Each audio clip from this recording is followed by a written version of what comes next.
এই প্রশ্ন আসলে আপনাদের দুজনকেই করতে চাই, তবে আমি শুরুটা মুর্তজা ভাই আপনাকে দিয়ে করতে চাই যে আখতার হোসেনকে নিউ ইয়র্ক প্রবাসী আওয়ামী লীগের হেনস্থার ঘটনায় নিউ ইয়র্ক কনসুলেটের সব কর্মীকে চাকরিচ্যুত করার দাবি তুলেছে এনসিপি।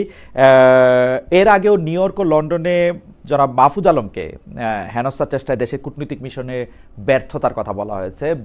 কেউ কেউ ব্যর্থতার কথা বলছেন, কেউ কেউ স্যাবোটাজের কথা বলছেন যে তারা যে আসলে ভিআইপি দিয়ে বের হতে পারেননি সেই তথ্যটি ভিতর থেকে জানিয়ে দেওয়া হয়েছে বলে এইটার সম্মুখীন তারা হতে পেরেছেন।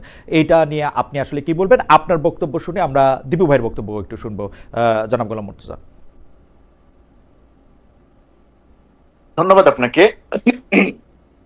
ঘটনাটা ঘটে গেছে, ঘটনাটা ঘটার পরিপ্রেক্ষিতে এখন নানাবিধ আলোচনা, পর্যালোচনা, আলোচনা, সমালোচনা, নিন্দা ঘটনাগুলো নিয়ে করছে।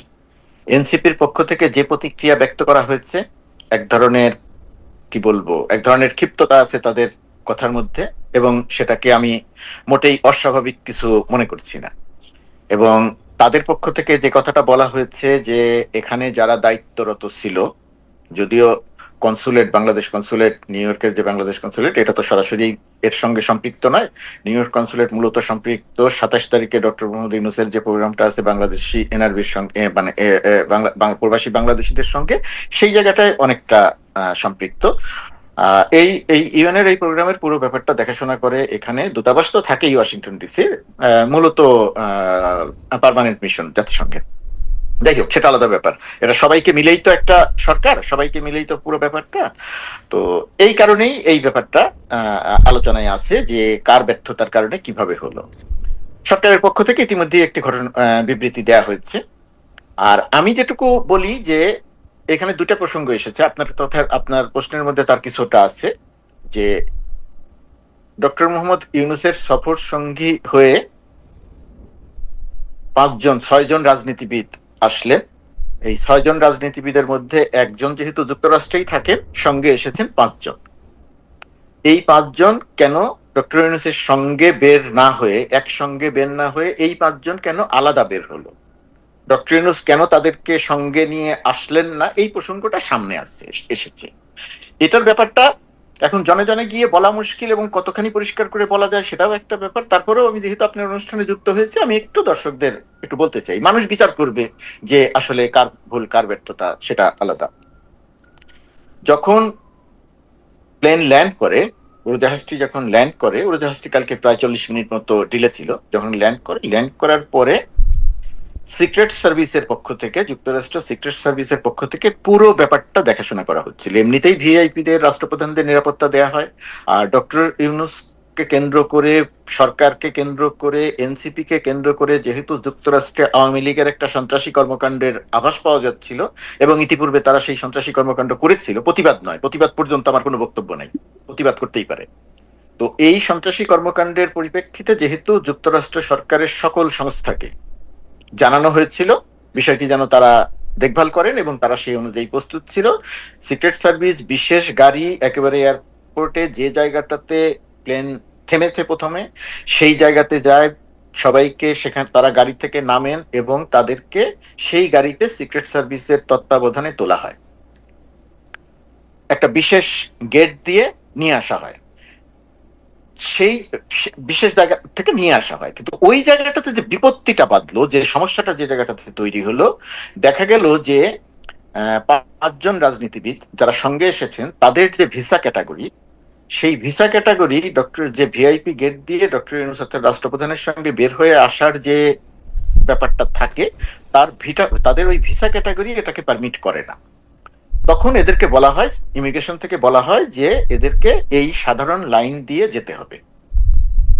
সেই সময় ডক্টর ইউনূস নিজে গাড়ি থেকে নেমে ইমিগ্রেশনের সঙ্গে কথা বলেন, সিক্রেট সার্ভিসের সঙ্গে কথা বলেন যে তারা আমাদের ভিআইপি, তারা আমাদের সফর সঙ্গী, বাংলাদেশের অত্যন্ত গুরুত্বপূর্ণ মানুষ, বয়স্ক ছিল, তরুণ ছিল, মির্জা ফখরুলের বয়স কথা বলছি আমি, যে এদেরকে একই সঙ্গে যাওয়া দরকার, আমার সঙ্গে যাওয়া দরকার। কিন্তু ইমিগ্রেশন এই অনুরোধটা রাখে না, তারা বলে যে আমার আইন পারমিট করে না। তখন তাদের সাধারণ লাইন দিয়ে আসতে হয়, এবং সাধারণ লাইন দিয়ে আসতে গিয়ে আরেকটু বিপত্তি বাধে। কারো কারো ফিঙ্গারপ্রিন্ট মেলানোর সময় ফিঙ্গারপ্রিন্টের মেশিনের সমস্যা হোক, অন্য যে কোনো কারণে হোক, সেখানে বেশ কিছুটা দেরি হয়ে যায় ইমিগ্রেশন লাইনে। এর মধ্যে সম্ভবত একজনের, ওই যুক্তরাষ্ট্রের থাকে না যে ইমিগ্রেশন অফিসারের কাছে আসলে আবার ফার্দার কিছু চেক করার জন্য আরেকজনের কাছে পাঠায়, একজনের সম্ভবত এরকমও হয়েছিল। সবকিছু মিলিয়ে এদের বের হওয়ার ওই প্রক্রিয়াটা অনেক সময় লেগে যায়, অনেক দেরি হয়ে যায়। অনেক দেরি হয়ে যাওয়ার পরিপ্রেক্ষিতে তারা যখন বের হয়ে আসেন, বের হওয়ার সময় গেটের সামনে আওয়ামী লীগের কিছু লোকজন দাঁড়িয়ে ছিল, সংখ্যায় যে তারা খুব বেশি ছিল তা নয়। তো ওই জায়গাটাতে দুর্ঘটনাটা ঘটেছে, এবং সেই দুর্ঘটনার এখন দায় দেয়া হবে, একে দায় দেয়া হবে, ওকে দায় দেয়া হবে। সরকারের পক্ষ থেকে যেটা করা হচ্ছে, আমি যেটা জানি, যে একটা তদন্ত, নিজেরা একটা তদন্ত করা হচ্ছে, এবং তদন্ত করে একটু খতিয়ে দেখা হচ্ছে যে আসলে কোন জায়গায় আমাদের নিজেদের কোনো দুর্বলতা আছে কিনা।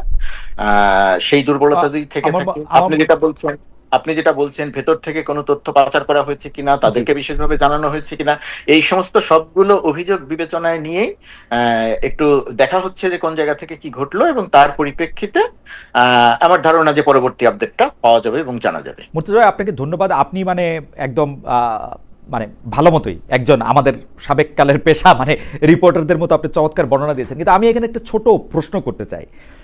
প্রশ্নটা হচ্ছে যে ডক্টর মোহাম্মদ ইউনূস এবং তার সঙ্গে যারা এসছেন তারা কি এটা জানতেন না যে দুই রকম ভিসা ক্যাটাগরির যদি থাকে উনারা কোনো দিন এই নিরাপত্তা প্রোটোকল পাবেন না, যেটা ডক্টর মোহাম্মদ ইউনূসই বলুক আর ডোনাল্ড ট্রাম্পই বলুক।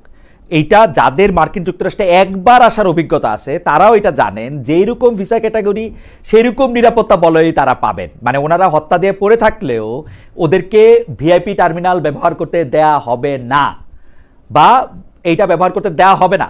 মানে আমি মার্কিন যুক্তরাষ্ট্রে খুব বেশিবার আসি নাই, 12, 13, 15 বার আসছি, কিন্তু আমি প্রথমবার থেকেই এটা জানি, কারণ প্রথমবার থেকেই এটা আমাকে একদম স্পষ্ট করে বলে দেওয়া হয়েছে 2003 সাল থেকে।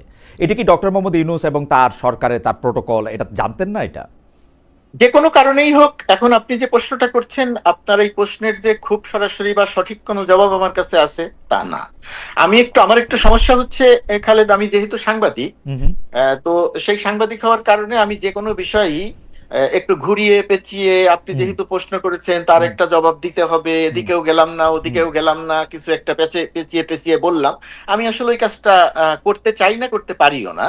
তো সেই কারণে আপনি যে প্রশ্ন করেছেন, আমার ধারণা যে এর সঙ্গে সংশ্লিষ্ট যারা ছিলেন, আমি নিজের কেউ যদি বলি, আমি নিজেই পুরো ব্যাপারের সাথেও আমার সম্পৃক্ততা নাই, কিন্তু তারপর আমি দায় এড়াচ্ছি না। এই ব্যাপারটা ডেফিনেটলি সেইভাবে প্রথম অবস্থাতে নজরে নেওয়া হয় নাই। এর একটা কারণ হয়তো হতে পারে, যেহেতু পলিটিশিয়ানরা একেবারে শেষ দিকে এসে সফরে যুক্ত হয়েছেন, যুক্ত হওয়ার কারণে হয়তো এই বিষয়টি ওইভাবে খতিয়ে দেখা হয় নাই, বিবেচনায় নেওয়া হয় নাই। যদি বিবেচনায় নেওয়া হতো তাহলে হয়তো প্রথম থেকেই জানা থাকতো, তাহলে হয়তো বিষয়গুলো এরকম নাও হতে পারতো। নিশ্চয়ই আপনি যে প্রশ্ন করেছেন এবং মানুষদের সমালোচনা করছেন, এটা তো একটা যুক্তি আছে। আমি অবশ্য বিএনপির অ্যাঙ্গেল থেকেও আপনাকে একটু প্রশ্নটা করতে চাই, কিন্তু আমি আগে দিবু ভাইকে শুনে আসি যে যারা পরে এসে যুক্ত হয়েছে তাদের মধ্যে তাসনিম যারা ছিলেন, কিন্তু মির্জা ফখরুল ইসলাম আলমগীর এবং জনাব আখতার হোসেন আগে থেকেই যুক্ত ছিলেন, এবং সমালোচনার মুখে আমি অনেক সমালোচনা করেছিলাম বিএনপি থেকে দুজন কেন, ওরা একজন কেন। পরে দেখলাম যে আবার আমাদের এই সরকার খুব কথা শুনে তারা আবার সবাই থেকে দুজন করে নিয়েছেন। মানে এক অদ্ভুত। আমরা এইটা নিয়ে আপনার সাথে কথা বলবো। আমি একটু দীপু ভাইয়ের মতামত একটু শুনে আসি যে দীপু ভাই, এইবার কিন্তু মানে আওয়ামী লীগের হয়েছে কি, যারা বিদেশে আওয়ামী লীগ থাকে তারা অনেক মজাটা পাইছে হচ্ছে লন্ডনে মাহফুজ সাহেবকে আক্রমণ করে, নিউ ইয়র্কে মাহফুজ সাহেবের প্রতি এক ধরনের এটা করে, এবং এইবার এটা প্রায় ঘোষণা দিয়েও এটা করছে। এটা আমি একরকম ভাবে যেরকম বলতে পারি যে মজা পাইছে। অন্যদিকে আওয়ামী লীগের তো আসলে কিছু করার নাই, দেশে আপনি তার রাজনীতি করতে দিবেন না, তার নামে মামলা দিবেন, সে বাইরে হলে আপনি এটা করবেন, সে তো যেইখানে যখন পারবে এরকমই করবে মনে হয় আর কি। কিন্তু এই যে গতকাল ঘটনাটা ঘটছে এইটার ক্ষেত্রে মানে যেখানে আমরা সবাই লজ্জা পাইছি, আমাদের সবার মানে মাথা হেট হয়েছে, এবং আওয়ামী লীগের লোকজনও কিন্তু খুব গর্ব করে বলতেছে এরকম, মানে কেউ হয়তো নিশ্চয়ই বলতেছে, এইটারে আপনি আসলে কি হয় দেখেন, এটা কনসুলেটের ব্যর্থতা। এনসিপি আবার এক কাঠি বাড়া, কনসুলেটের সব লোককে বাদ দিয়ে দিতে হবে, মানে কনসুলেটের একটা লোককেও রাখা যাবে না, ওদের কোনো লোক যায় না ওকে রিসিভ করতে, মানে আর কনসুলেটের সব লোককে বাদ দিয়ে দিতে হবে। কনসুলেট থেকে হচ্ছে মানে ইয়া করছে, মানে এনসিপি একটা, মানে আমি এনসিপির পজিশন বুঝিই না আসলে। দীপু ভাই যদি একটু বলতেন।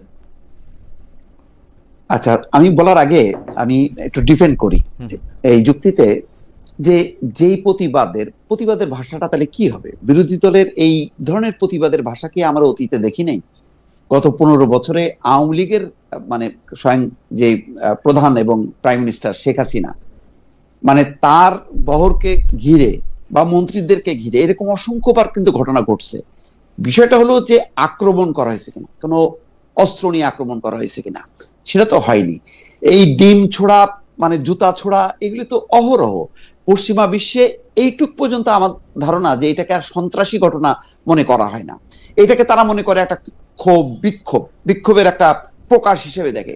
তো এটা যদি আমরা রাজনৈতিকভাবে বিবেচনা করি তাহলে আমাদেরকে, হ্যাঁ অবশ্যই তারা অতিথি, তাদেরকে ডিম ছুঁড়ে মারছে, পিছনে লাগছে, এটা কিন্তু এটা কি মানে রাজনৈতিক ক্ষোভ বিক্ষোভের মধ্যে কি এটা খুবই অস্বাভাবিক? মানে আওয়ামী লীগের পয়েন্ট অফ ভিউ থেকে আমরা যদি বিবেচনা করি যে তারা যদি বলতে পারে যে তাদের তো এরকম অবস্থার মধ্যে হয়েছে, সুতরাং তারা একটা ডিপ মারছে, তারা তো কোনো মানে পাথর মারে নাই, অস্ত্র দিয়ে আঘাত করেনি, তো এটা কি এমন মানে প্রতিবাদের তাহলে কি হবে? না দীপু ভাই, মানে দীপু ভাই আওয়ামী লীগের বন্ধুরা আমার উপরে রাগ করতে পারে, কিন্তু ঘটনা হইতেছে কি অন্য সময় প্রতিবাদগুলি আমরা দেখছি যে সাবেক প্রধানমন্ত্রী বা তার সরকার অন্য লোকেরা যখন গেছে, এইটা হচ্ছে যে একটা মোটামুটি ভাবে ব্যারিকেড দেয় একটা জায়গার ওপাশে থেকে তারা স্লোগান দিয়েছেন, তারা অনেক রকম কথা বলেছেন, কেউ কেউ নানা ধরনের অঙ্গভঙ্গিও করেছেন।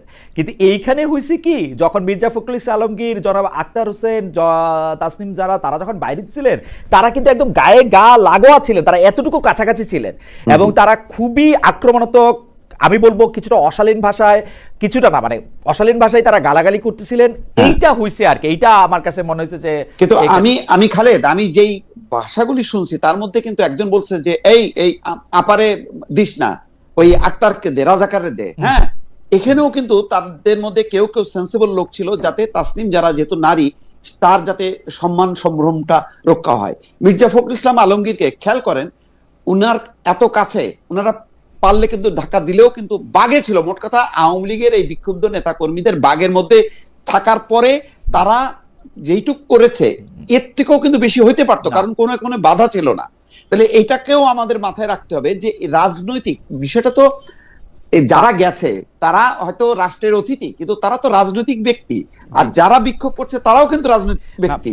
আমি এটাকে সমর্থন করছি না, কিন্তু এটাকে কি একেবারে খুবই অস্বাভাবিক? মানে এরকম দৃশ্য কি পৃথিবীতে ঘটে না? মানে অন্যান্য আমরা মানে পশ্চিমা দেশগুলোতে আমরা তো এরকম অহরহ দেখি, ধস্তাধস্তি, মারামারি, পার্লামেন্টের ভেতরে হচ্ছে মানে দুই দলের মধ্যে। তো আমরা এটাকে এত মানে সিরিয়াস নিচ্ছি কেন? এত সিরিয়াস না নিলেও তো পারি, কিন্তু আমরা চাই যে হ্যাঁ, যেই দীপু ভাই কি আমাদের সাথে থেকে একটু বিযুক্ত হয়ে গেলেন কিনা? আচ্ছা দীপু ভাই ফিরে আসুক, আমি একটু মুর্তজা ভাই, আমি আপনাকে একটু বিএনপির অ্যাঙ্গেল থেকে একটু প্রশ্নটা করে রাখি, যেটা একটু বিএনপির অ্যাঙ্গেল থেকে প্রশ্ন করার আগে দীপু ভাই থাকলে ভালো হতো। আমি দীপু ভাই কয়েকটা কথার একটু জবাব দিই, তারপরে আপনি একটু প্রশ্ন করেন। জবাব ঠিক নয়, আমি আমার আচ্ছা দীপু ভাই চলে আসছে, তাহলে দীপু ভাই শেষ করে নিন। দীপু ভাই চলে আসছে, দীপু ভাই শেষ করে। আচ্ছা দীপু ভাই বরং আমি মনে করি এখানে ব্যর্থতাটা এখানে মেইনলি হচ্ছে লোকাল বিএনপি এবং লোকাল এনসিপি, তাদের নেতাকর্মীরা কই? আওয়ামী লীগের থাকলো, কিন্তু ওই পোর্শনের ওরা কোথায়? তারা নেই কেন? তারা ওই যে জ্যাকসন হাইটে যে ধরনের পাল্টাপাল্টি দেখলাম, তো সেই রিসিভ করার জন্য মির্জা ফখরুল কেন, যুব দল, ছাত্র দলের নেতারা গেলেও যে পরিমাণ শোডাউন হয়, যে পরিমাণ নেতাকর্মীরা ভিড় করে, মির্জা ফখরুল ইসলাম আলমগীর সহ যারা যাচ্ছে মনে হচ্ছে এতিমের মতন করে তারা যাচ্ছে কেন? এনসিপির কর্মীরা কোথায়? বিএনপির নেতা কর্মীরা কোথায়? জামাতের নেতা কর্মীরা কোথায়?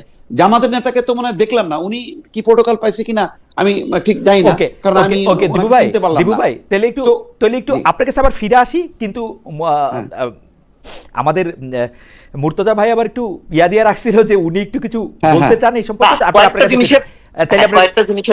একটা সেকেন্ড মুর্তজা ভাই, আমাদের অনেক দর্শক আমাদের সাথে যুক্ত আছে, তো দুইজন দর্শকের প্রতিক্রিয়া একদম পাশাপাশি, তাদেরটা একটু পড়ে শোনাই। দীপু ভাই, নওশাদ আলী সাহেব লিখছেন যে ফিরোজ সাহেব ইনিয়ে বিনিয়ে এই আওয়ামী সন্ত্রাসীকে জায়েজ করার চেষ্টা করতেছে। আর জসউদ্দিন সাহেব একদম পরের প্রতিক্রিয়াটাই, সব ক্রিয়ার প্রতিক্রিয়া আছে খালেদ, ইউনুস মবক্রেসি কায়েম করেছিল দেশে। মুর্তজা ভাই আপনি যদি একটু বলতেন, দীপু ভাইয়ের প্রতিক্রিয়া আপনি কথা বলতে চাইছিলেন। হ্যাঁ, ওইটার প্রতিক্রিয়ায় প্রথমে যেটা বলি যে এটা বিএনপি বলবে, এটা আমি বলবো না, কিন্তু তারপরেও ঘটনাটা যেহেতু আমি জানি সে কারণে বলছি। বিএনপির এই 4 নম্বর গেট জেএফকে টার্মিনাল 4 নম্বর টার্মিনালে, এই জায়গাটাতে বিএনপির গতকালকে 200 থেকে 300 নেতাকর্মী ছিল। গিয়াস আহমেদের নেতৃত্বে 200 থেকে 300 নেতাকর্মী ছিল। আর ওই গেটটাতে আওয়ামী লীগের লোকজন ছিল 20-30 জনের বেশি না। ওই জায়গাটাতে সংখ্যাটা ছিল এইরকম। ঘটনাটা যেটা হলো যখন, এবং আপনি জানেন, আপনি আগের অংশে বলছিলেন যে ভিআইপি ভিভিআইপিরা কি ধরনের ব্যাপার হয়, এদেরকে সিক্রেট সার্ভিস বা বিশেষ ব্যবস্থায় বের করে নিয়ে যাওয়া হলে এমন গেট দিয়ে বের করে নিয়ে যায়, এই সামনে থাকা যারা থাকেন তারা বুঝতেও পারেন না যে কখন ঢুকলেন, কখন বের হইলেন, আদৌ চলে গেলেন কিনা, এটা বোঝা যায় না। তো গতকালকেও তাই হয়েছে, এদেরকে বের করে নিয়ে যাওয়া হয়েছে, প্রধান উপদেষ্টার গাড়িকে বের করে নিয়ে যাওয়া হয়েছে। ওইটার পরপর বিএনপি নেতৃবৃন্দ জেনেছেন যে প্রধান উপদেষ্টা সঙ্গে আমাদের যারা এসেছেন তারা চলে গেছেন। তখন বিএনপির, আমি জানি দেখে বলছি, বিএনপির তখন ধারণা হয়েছে যে তাদের মহাসচিব চলে গেছে, হোটেলে যাবেন, তারা তখন হোটেলের উদ্দেশ্যে রওনা দিয়েছেন জায়গাটা ছেড়ে। ওকে, আমি আমি শেষ করি, আমি এটাই একমাত্র না তো জায়গাটা ছেড়ে, ওই কারণে বিএনপিকে ওইখানে ওই সময়টাতে দেখা যায়নি। বিএনপি যখন আবার যেতে চেয়েছে তখন পুলিশ আবার আটকে দিয়েছে যে আর ওইদিকে যাওয়া যাবে না। তো এইটা হচ্ছে বিএনপির কথা। আর এনসিপির যেটা ছিল যে এনসিপির তো মূলত তরুণ ছাত্ররা, এখানের বিভিন্ন বিশ্ববিদ্যালয়ে পড়াশোনা করা, ওদের বড় একটা অংশ ওরা মনে করেছে বা ওদের ধারণা ছিল যে এয়ারপোর্টে গিয়ে লাভ নাই, কারণ এয়ারপোর্ট তো বিশেষ ব্যবস্থায় বের হয়ে চলে আসবে, ওইখানে তো আমরা কাউকে পাবো না, দেখবো না, যে কারণে ওরা ছিল হোটেলের সামনে, ওরা এয়ারপোর্টে যায় নাই। এই জায়গাটাতে একটা ভুল বোঝাবুঝির ব্যাপার হয়েছে। আর দিবুবের আরেকটা কথা যেটা বলা দরকার, যে প্রতিবাদ, বিক্ষোভ, ডিম ছোড়া, এটা তো পশ্চিমা বিশ্বে, উত্তর আমেরিকা, এই জায়গাটা তো খুব বড় অপরাধ হিসেবে দেখা হয় না, এটা ঠিক আছে, এটার একটা অংশ। আর একটা হলো গালিগালাজ। দিবু ভাই যে একটা দুইটা ভালো শব্দের কথা বলেছে, একটা দুইটাই ভালো শব্দ, আর এর মধ্যে যদি আপনার 5 মিনিট থাকে, 5 মিনিটের মধ্যে 4 মিনিট 59 সেকেন্ড হচ্ছে গালাগালি, এবং সেই গালাগালিটা আমি আপনার ভাষায় প্রকাশ করতে পারবো না, এই ধরনের গালাগালি। এটা তো সেই রকম একটা জায়গাতে এই যে এই প্রতিবাদ, ধরেন আগের প্রতিবাদ, এখনকার প্রতিবাদ, আপনি বিএনপির প্রতিবাদটা যদি খেয়াল করে দেখেন, কখনোই দেখবেন না যে কনসুলেটে গিয়ে লাথি দিয়ে গ্লাস ভেঙেছে। এই প্রথম প্রতিবাদের সময় সন্ত্রাসী কর্মকাণ্ড ঘটেছে। আপনি কখনোই দেখবেন না যে এইভাবে করে সন্ত্রাসী কর্মকাণ্ড করা হয়েছে। আপনি দেখবেন যে শামীম ওসমানকে যখন জ্যাকসন হাইটসে কথা বলা হয়েছে, আটকানো হয়েছে, ঠিক যেভাবে সুইজারল্যান্ডে আসিফ নজরুলকে আটকানো হয়েছিল। আসিফ নজরুল, এখন সমস্যাটা হচ্ছে সরকারের প্রতিক্রিয়ায়, দলের প্রতিক্রিয়ায়। শামীম ওসমানকে যখন আটকানো হয়েছিল, আমি খুঁজে আমি শেষ করি, জি ভাই, এক মিনিট, খুঁজে বাংলাদেশে কার বাড়ি কোথায়, সেই বাড়িগুলোতে আক্রমণ করেছিল যুবলীগ ছাত্রলীগ। আর বর্তমান সরকারের সময় মাহফুজ আলমের উপরে যারা আক্রমণ করেছে তারা তো চেনা পরিচিত, লন্ডনে এবং কনসুলেটে। এর বাইরে যখন যেখানে যার উপরে আক্রমণ হয়েছে, কারো বাড়ি কিন্তু আক্রান্ত হয় নাই, সরকার কিন্তু ওই প্রতিশোধমূলক ব্যবস্থাটা নেয় নাই। এখন এই জায়গাগুলো হচ্ছে পার্থক্য। আওয়ামী লীগ দেশে জনসভা করতে পারছে না, মিটিং করতে পারছে না, কার্যক্রম নিষিদ্ধ, এই কারণে সে দেশের বাইরে সন্ত্রাসী কর্মকাণ্ড করছে, বিষয়টা তা নয়। এটা হচ্ছে আওয়ামী লীগের চরিত্র, আওয়ামী লীগের চরিত্রটা, সেই চরিত্রের প্রকাশটাই আমরা দেশের বাইরে দেখছি। আমি শুধু দুইটা জিনিসের ক্ষেত্রে আপনার দৃষ্টি আকর্ষণ করতে চাই। গিয়াস আহমেদ ভাই, আমিও মানে আমার সাথেও ওনার সম্পর্ক খুবই ক্লোজ, কিন্তু আমি গিয়াস আহমেদ ভাইয়ের দাবিটা যেটা আপনার কাছে করছে, সেটা আমি কিছুতেই এটাকে আমি 10-এ 1 পয়েন্টও দিতে পারবো না। কারণ হচ্ছে, আমি আবারও আমার উদাহরণ দিই, আমি খুবই নগণ্য একজন মানুষ, আমাকে যখন নিতে জেএফকে বিমানবন্দরে প্রথমবারের মতো আমার বন্ধুর আসছে, বিশেষ কারণে আমাকে 3 ঘন্টা সেখানে আমার দেরি হয়েছিল, ওরা কিন্তু 3 ঘন্টা সেখানেই ছিল। মির্জা ফখরুল ইসলাম আলমগীর ভাই গেছেন কি বাইরে হন নাই, এই তথ্যটুকু তারা জানেন না, এইটা আমার কাছে সম্পূর্ণ অবিশ্বাস্য, এটার মধ্যে আমার কোনো পয়েন্ট নাই। 2 নাম্বার হচ্ছে, এনসিপির লোকেরা যে পরে আপনাকে বলছে, বা এনসিপির লোকেরা যে দাবি করছে, তারা জানতো যে এয়ারপোর্টে গেলে তাদের দেখা পাবে না। এনসিপির লোকেরা অবশ্যই ভালো করে জানতো আওয়ামী লীগ তাদেরকে, ওই লোকজনদেরকে, যাদের নেতারা তাদের আসতেছে, তাদেরকে তারা প্লেকার্ড দেখাবে, তাদেরকে তারা বর্জন করবে, তাদেরকে তারা বিব্রত করতে চেষ্টা করবে। সেখানে এনসিপি এয়ারপোর্টে থাকার মতো 4টা লোক নাই, এটাও অবিশ্বাস্য। মানে হয়তো লোক নাই, কিন্তু ঘটনা এটা না। মানে এটা হচ্ছে যে আমার 2 পয়সা আমি দিয়ে রাখলাম।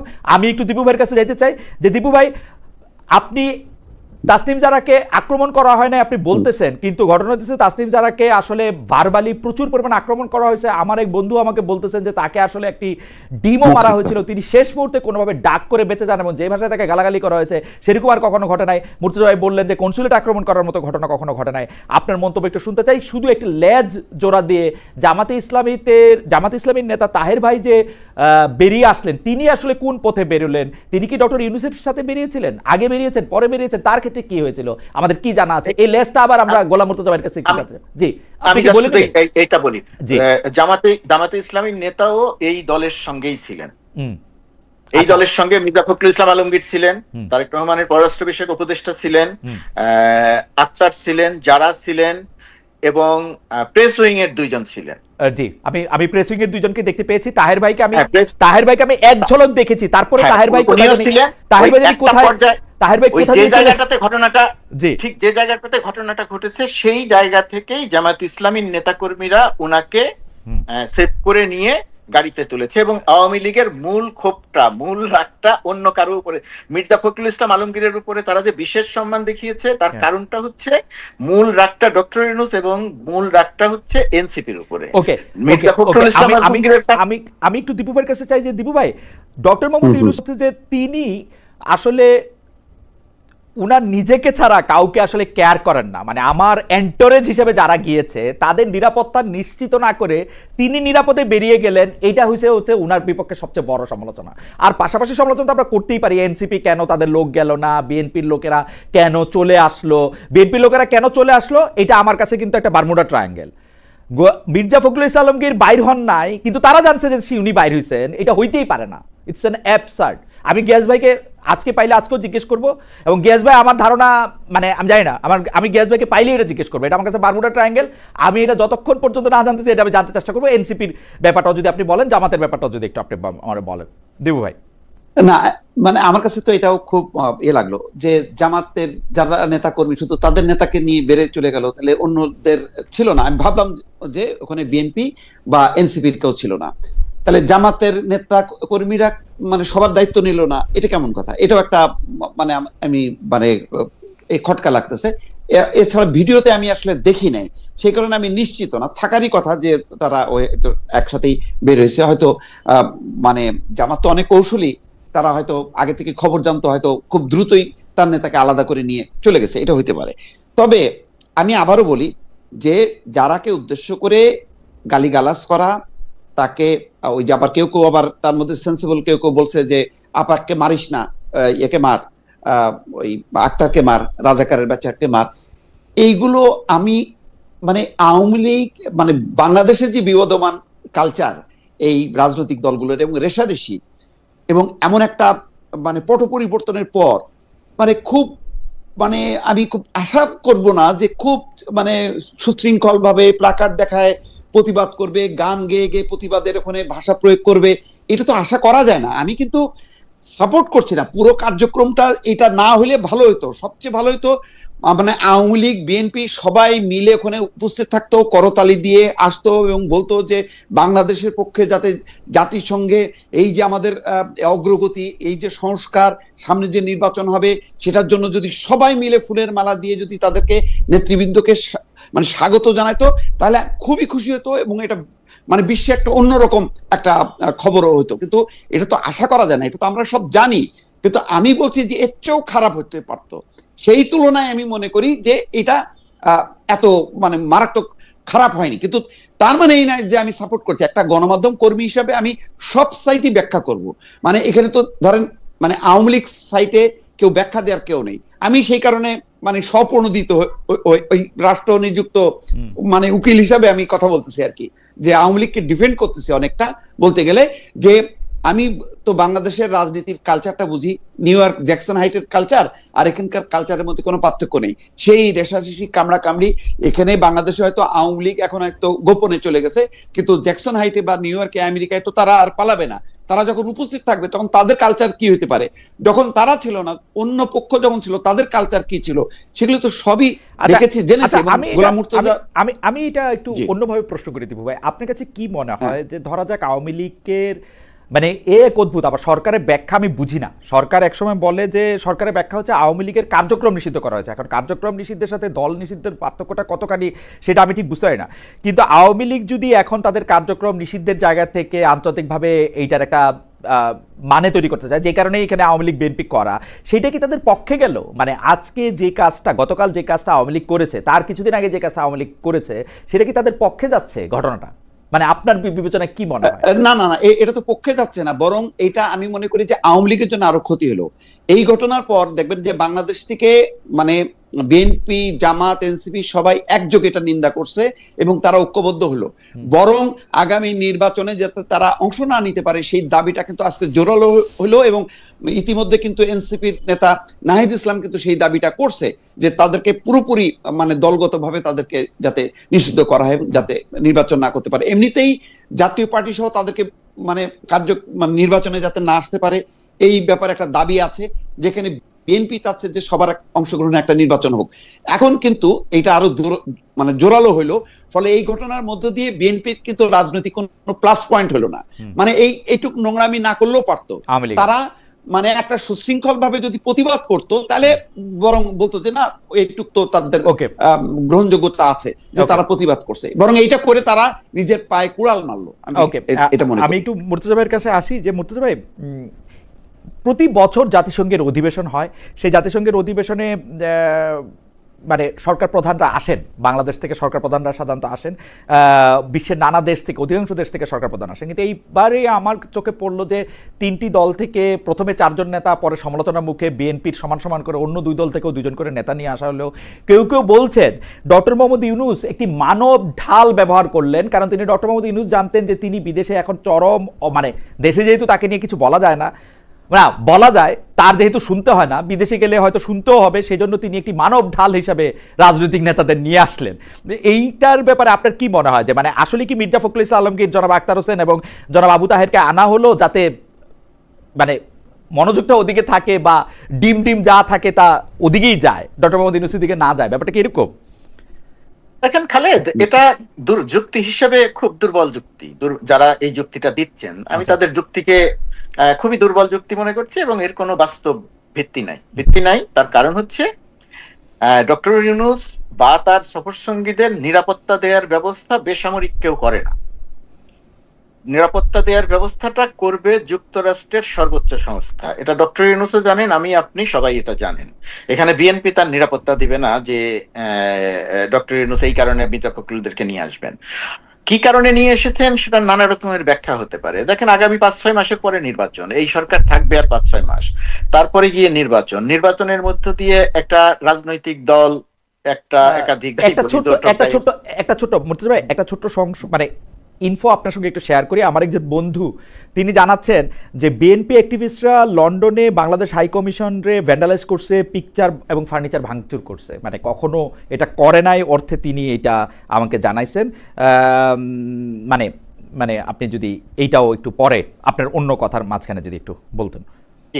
জি, তো মির্জা ফখরুলদের নিয়ে আসার কারণ আমার কাছে মনে হচ্ছে যে যেহেতু আগামী 5-6 মাস পরে একটা নির্বাচন, সেই নির্বাচনের মধ্য দিয়ে রাজনৈতিক একটা সরকার গঠিত হবে, রাজনৈতিক একটি সরকার ক্ষমতায় আসবে, দেশ পরিচালনা করবে।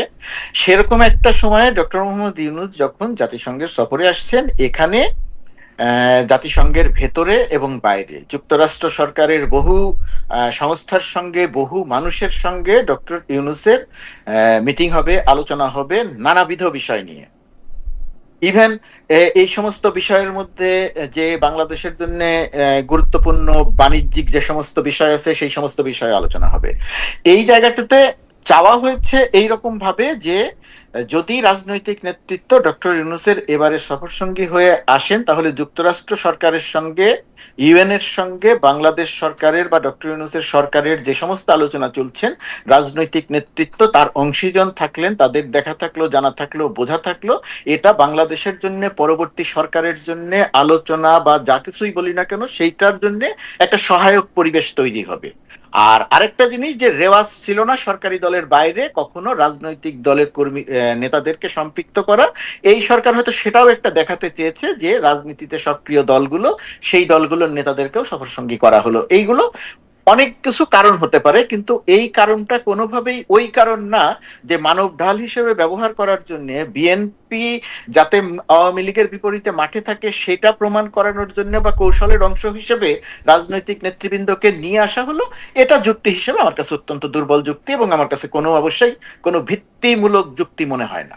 দীপু ভাই, এই ব্যাপারে আপনার মন্তব্যটা আমি শুনতে চাই যে আসলে আমার প্রশ্ন, মানে মুর্তজা ভাই যেটা বলছেন প্রশ্নটাও যে শুনছেন, আমি শুধু যুক্ত করতে চাই যে অনেকেই বলতেছেন যে বিএনপি ডক্টর মোহাম্মদ ইউনূসের সাথে এসে অ্যাটলিস্ট বিএনপি এবং কিছু ক্ষেত্রে জামায়াত তাদের আসলে কোনো পয়েন্ট যোগ হয় নাই, বরং তাদের কিছু পয়েন্ট বিয়োগ হইল এই সরকারের অংশীদার হিসাবে বিদেশে এসে তারা আসলে রাজনৈতিকভাবে লুজ করলেন, কারণ এই সরকারে ইতিমধ্যে নিজেদেরকে ব্যর্থ প্রতিপন্ন করেছেন। ওই সরকারের ব্যর্থতা নিজেদের গায়ে লাগানোর কোনো যুক্তি হয় না। আপনি যদি একটু বলেন। না, সেটা সত্য, কিন্তু এই দায় তো এড়াতে পারে না। সুতরাং বিএনপি এবং জামাতকে এই দায়টা নিতেই হবে, এবং তারা নিয়েছে, এটা ভালো করেছে। কিন্তু ওই একটা কথা আমি যুক্ত করতে চাই, এই টিম সিলেকশনটা কিন্তু আসলে আমার পছন্দ হয়নি। ডক্টর মোহাম্মদ ইউনূস যে মাপের মানুষ, উনি মানে দলকে সিলেক্ট করছে, কিন্তু তার বাইরেও গুরুত্বপূর্ণ অনেকগুলো মানুষ কিন্তু বাদ পড়ে গেছে। দেখেন, ডাকসুর সাবেক 3 জন ভিপি, তারা 3 জনই কিন্তু শেখ হাসিনা বিরোধী আন্দোলনে ছিলেন। আসম আব্দুর রব, মাহমুদুর রহমান মান্না এবং নুরুল হক নূর, এই 3 জনের একজনও নেই। তারপরে দেখেন কর্নেল অলি নেই।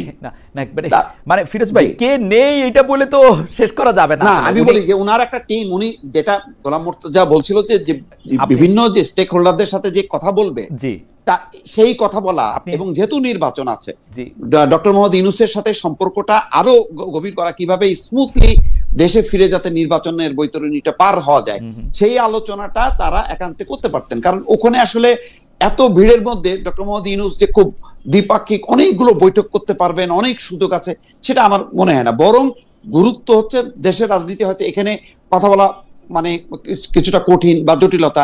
সেই 10 জন 8 জন বা 10 জন যদি নিউ ইয়র্কে যেতেন, কথা বলতেন, তাহলে এই টিম সিলেকশনটা ভালো হতো এবং এটা প্রেজেন্টেবল হতো।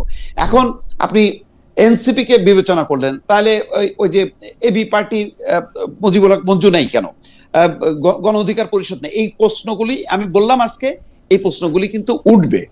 এই সিলেকশনের ক্ষেত্রেও আমার মনে হয় যে আরেকটু ম্যাচুরিটি পরিচয় দিলে ভালো হতো। এই আলোচনাটা দরকার ছিল সামনে। না, এনসিপি হচ্ছে ডক্টর মোহাম্মদ ইউনূসের কৃতজ্ঞতার বহিঃপ্রকাশ। উনারা এনসিপিরা ডক্টর মোহাম্মদ ইউনূসকে বসাইছে, এনসিপি বিপ্লবের দল, এনসিপি থাকবেই। জামায়াত এবং বিএনপি দুইটা বড় দল হিসেবে ছিল, মানে ডক্টর মোহাম্মদ ইউনূসের পলিটিশিয়ান সিলেকশন হচ্ছে এনসিপি এন্ড আদার টু।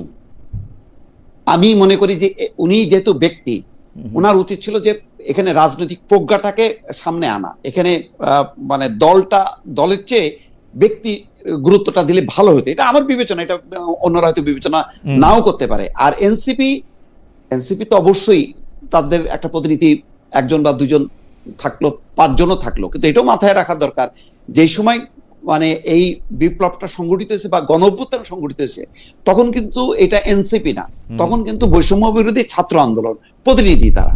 তো সুতরাং ওই চরিত্র আর এই চরিত্র কিন্তু এক করা যাবে না। এখন এই দলটা যদি এতই গুরুত্ব হইতো, তাহলে নিবন্ধনটা দেরি হচ্ছে কেন? নিবন্ধন তো পেয়ে যেত। আজকে দেখলাম শাপলাও তাদেরকে দেয়নি।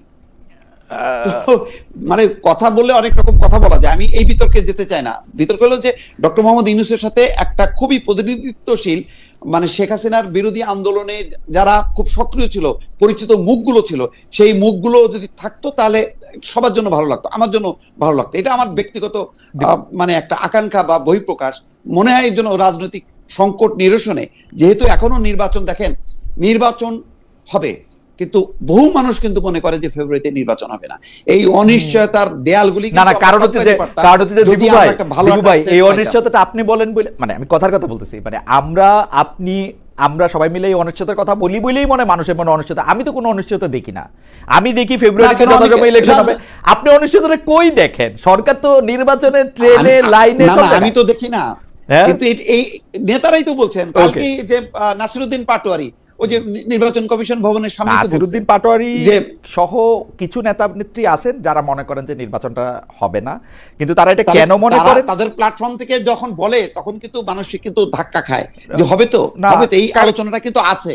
কারণ তারা সেটা বলতে চায় যে নির্বাচনটা কেমনে হবে তারা এটা দেখে নেবেন, এটা একটা আলাদা কথা। যাই হোক দীপু ভাই, আমি পিয়ার না হলে নির্বাচন হবে না এই কথা কি জামাত বলেনি? জামায়াত আবার একটু ফাঁক রাখছে, ওটা হলো উচ্চ কক্ষ নিম্ন কক্ষ আমরা আলোচনা করে ঠিক করে নিব, সেটাও বলে আর কি, মানে যাই না আমি। যাই হোক, এটা ওনাদের সাথে কথা বলে এটা বোঝা যাবে।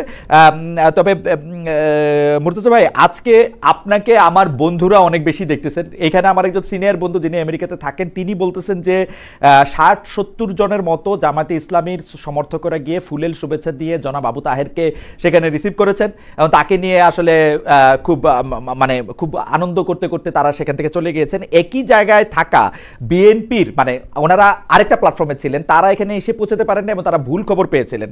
এটা খুবই ইন্টারেস্টিং, মানে বিএনপির এরা ভুল খবর পায়, জামায়াত কেন ঠিক খবর পায়, এইটা একটু আমার কাছে একটু ইন্টারেস্টিং লাগে। তবে আমার এটা প্রশ্ন না, আমি এটা আপনাকে জানানোর জন্য একটু জানায় রাখলাম। আমি দর্শকদেরকে একটা প্রশ্ন করছিলাম যে জাতীয় নাগরিক পার্টি ও গণ অধিকার পরিষদ মিলে একটি দলে পরিণত হওয়ার আলোচনা চলছে, প্রিয় দর্শক এমন উদ্যোগ সমর্থন করেন কিনা? শতকরা 66% দর্শক এটি সমর্থন করছেন, শতকরা 34% এটি দর্শক সমর্থন করছেন না, 23,000 এটি ভোট দিয়েছেন।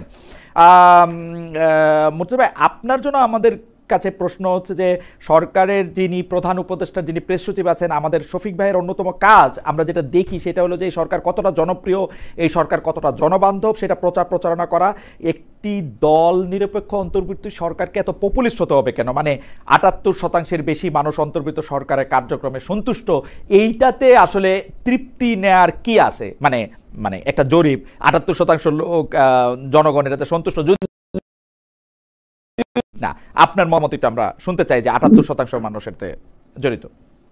এই জরিপটা নিয়ে আমি এই জরিপটা খুব ভালো মতো যে দেখেছি, পর্যালোচনা করেছি তা না, এবং এই কারণে আমি এটা নিয়ে কথাও বলি নাই। আমি অন্য কাজ নিয়ে এত বেশি ব্যস্ত ছিলাম গত কিছুদিন। আর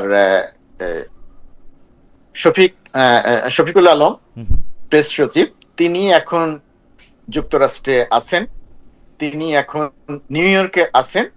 তো শফিক ভাই যা বলেছেন এবং আপনার যে প্রশ্ন, কোনো কিছু জানার থাকলে শফিক ভাইয়ের কাছ থেকে এটা জানতে পারলে, জানতে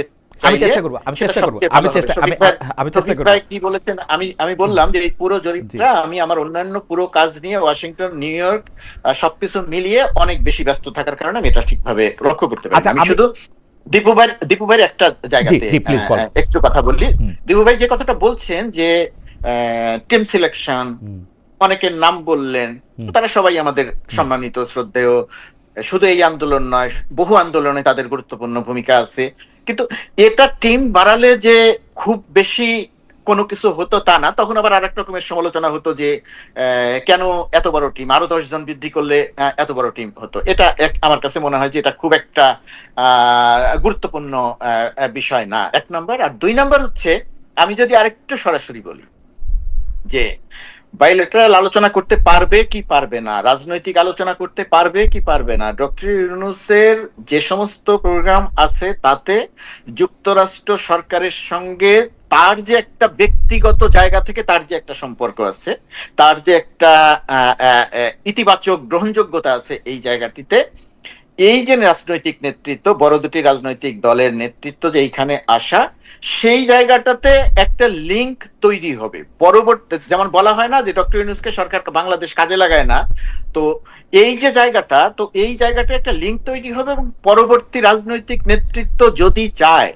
তাহলে এই জায়গাটাকে কাজে লাগিয়ে বাংলাদেশের জন্য অনেক গুরুত্বপূর্ণ কাজ করতে পারে। ধরুন ট্যারিফ বিষয়ক যে আলোচনায় আপনারা প্রকাশ্যে যে আলোচনা দেখেছেন, আমরা ভেতরে থেকে যে আলোচনা দেখেছি, সেরকম একটা মুর্তজা ভাই বোধহয় মানে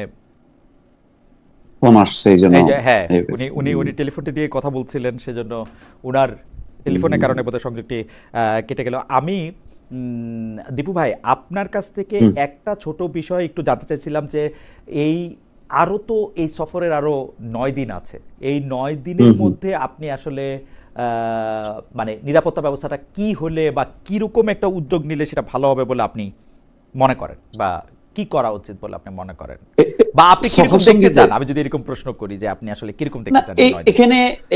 এখানে আসলে যেখানেই যাবে এই এনসিপি নেতা বা তারা হয়তো এখন সতর্ক হবে, খুব বেশি হোটেল থেকে বের হবে না, কিন্তু মানে জ্যাকসন হাইটে তারা যদি ঘুরতে যায় এই ক্ষোভ বিক্ষোভগুলো হবে, কারণ এই কালচারটা আমরা তো শামীম ওসমানকে ঘিরেও দেখলাম। তো এখন এমন কি ঘটনা ঘটছে যে তারা করবে না? আর আওয়ামী লীগের তো এখন আর ওই মানে আগে যেমন বিএনপি জামাতের কোনো কাজ ছিল না, এখন আওয়ামী লীগেরও তো কোনো কাজ নেই। যেখানে গণতান্ত্রিক পশ্চিমা দুনিয়াতে যেখানে সুযোগটা আছে, তো সেই সুযোগটা তারা কাজে লাগাবে। এটাই তো হয়ে আসছে আমার কাছে। কিন্তু এই জন্য আমি বলি যে খুব যে একেবারে মহাভারত অশুদ্ধ হয়ে গেছে এমন একটা ঘটনা ঘটে গেল এরকম, হ্যাঁ কেউ যদি হামলার শিকার হতো, আহত হতো, তাহলে একটা এই আলোচনাটা খুব প্রাসঙ্গিক ছিল। এই ক্ষোভ বিক্ষোভটা আওয়ামী লীগ করবে না, এটা তো ভাবতেই পারি না। আপনি এটাকে খুব মানে বড় ঘটনা আপনি মনে করছেন না, সেটা আপনি বললেন যে মুর্তজা ভাই ফিরে আসছেন ফোন। সেটা মুর্তজা ভাই আপনি যেটা বলেছেন এটা আমি বুঝেছি। আপনি কি এই লাইন শেষ করবেন? আমার একটা প্রশ্ন ছিল যে আপনি বলছিলেন যে কাজে লাগাবেন। দেখুন, ট্যারিফ আলোচনার আমরা যে আলোচনাটা প্রকাশ্যে দেখেছি আর নেপথ্যে বাংলাদেশ যে একটা ইতিবাচক জায়গাতে গেছে, সেই ক্ষেত্রে ব্যক্তি ডক্টর মোহাম্মদ ইউনূসের একটা অবিশ্বাস্য রকমের একটা ভূমিকা ছিল, যে কারণে আমরা এই জায়গাটাতে একটা সুবিধা পেয়েছি। তো যেটা সামনে আসে নাই, আলোচনায় আসে, আমরাও বলি নাই, আলোচনায় আসে নাই, বলার মতো জায়গা বলার হয়তো প্রেক্ষাপটই তৈরি হয়নি।